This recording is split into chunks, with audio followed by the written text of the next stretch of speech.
So you want to seize your day at the sweetest place on earth? Then let's get started. Okay, so the first question you're probably wondering is when should you visit Hersheypark? Now, personally, I would always avoid weekends, spring break, winter break, and fall break. This is because these are oftentimes the most crowded days of the year, but the thing is with Hersheypark that you should know is this park can even get crowded during weekdays. Like I visited here during a summer Thursday in the middle of July, and it was still pretty crowded. It was definitely reasonable, but rides such as Candymonium, Fahrenheit, and Great Bear were averaging hour waits most of the day. So just be aware, even though weekdays tend to be the lightest days in terms of crowds. So the next question you're probably wondering is when should you arrive at Hersheypark? Well, remember that the park opens at 11 a.m. every day and closes at 9 p.m. every day. And I would always recommend getting to the park 45 minutes to an hour in advance, just so you can be ready when the park opens so you can get to a lot of the major rides that get long waits early on, such as Candymonium, Fahrenheit, Skyrush, Great Bear, and Comet. Okay, so now for some quick parking advice. Parking at Hersheypark costs $25 per car, and also Hersheypark does have trams that will take you to the main entrance.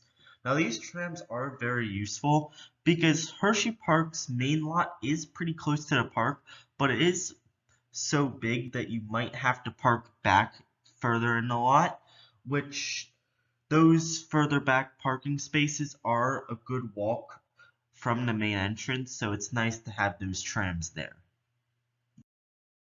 Okay, so the next thing you're probably wondering is if Hersheypark's add-ons such as Fast Track and the dining plan are worth it. Well, standard Fast Track costs between $50 and $145. Fast Track Unlimited costs $45 to $200. And just remember that the standard Fast Track gives you one skip on every ride. And when it comes to Fast Track, personally, I wouldn't recommend it just because it's nearly going to be the same price as a standard one-day ticket. So personally, I would just recommend just going an extra day. And plus, even though Hersheypark can get crowded at times, you can do everything you want in a day with good planning. So that's why I don't recommend Fast Track. But if you really need it, you're probably better off going with the unlimited option. And when it comes to dining, the all-day dining pass, which will allow you to get a meal every 90 minutes, costs $36 a piece. And then that doesn't include drinks, which will cost an additional $20. Now these are pretty good prices, and if you eat a lot, they might be worth it. But for the average person, it's probably not worth it. Okay, so now here's the biggest question. In what order should I ride the rides? Now, personally, I would recommend heading to the Hollow area section of the park first, which includes Comet, which I would recommend hitting first. Then head over to Great Bear next, which often gets a pretty long line, 30 minutes to an hour wait average.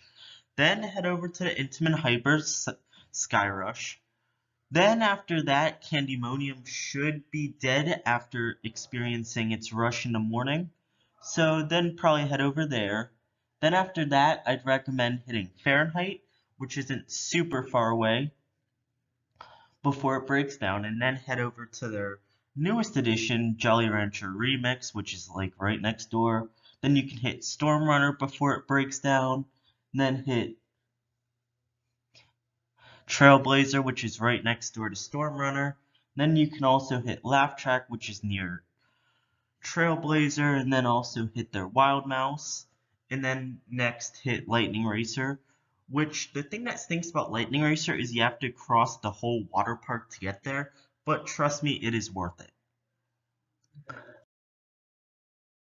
So speaking of lightning, the next thing I want to bring up about Hersheypark is their stupid weather policy.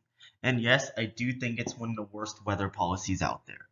This is because when I last visited the park a little over a year ago in July of 2021, it was just sprinkling outside, and much of the coasters and other attractions were closed. Even though with sprinkling, the only attractions that were open were Laugh Track and the Reese's Cup Fusion Shooting Dark Ride. And yeah, that's the thing. Hersheypark is very susceptible to closing in a thunderstorm, and also a lot of rides such as Candymonium, Fahrenheit, Storm Runner, and Skyrush can easily close in both rain and high winds. But the good thing about all this is if your day does get rained out, Hersheypark will give you a ticket to return another day. So now let's talk about the other attractions that are worth doing at a trip to Hersheypark. The first one being Zoomerica. This is Hersheypark's zoo that is included with park admission that has over 200 animals to see and interact with. Now, I have not personally done this, but it looks to be a great zoo that if you have the time, I would highly recommend doing. You also have their water park called the Boardwalk, which is also included with admission, that has not a ton of water slides, but it has some notable water slides, including Breaker's Edge, which is a fast-paced magnetic water coaster that's pretty new. And plus you have easily probably my favorite and best mat racer slide, which is Whitecap Racers, which surprisingly actually delivers positive G-forces, which you don't really see too much on a mat racer. So that's why I recommend the Boardwalk. Just make sure to bring your bathing suit if you plan on doing it. And also, just outside of Hersheypark, you have Hershey's Chocolate World, which is also included with admission. But note that most of the attractions inside, like for example, you can make your own candy bar, but the thing is, they do cost extra.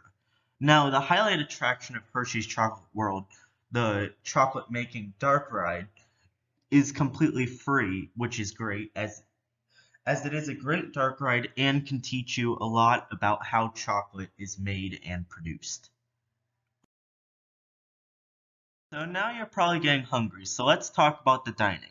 Now, with pretty much any amusement park, I would almost always recommend to eat breakfast before you visit the park, and get dinner once you leave the park. Now, for Hersheypark, obviously they're known for the chocolate, no duds in the name. And because of that, I recommend this one restaurant called Simply Chocolate for a snack. And they're the place that's home to the Hershey's king-sized milkshakes, which are absolutely delicious. They come in 3 flavors, Reese's, Hershey's, and Hershey's Kisses. And these things are just amazing. First of all, they're huge, and one can easily serve a family of 4. But because they're huge, just note that I believe they cost like $15, but despite that huge cost up front, they're still 100% worth it. And will also probably clog your arteries in the process. If you enjoyed that video, remember to like this video and share this video with anybody you know, and also remember to subscribe to Southeastern Thrills, and peace.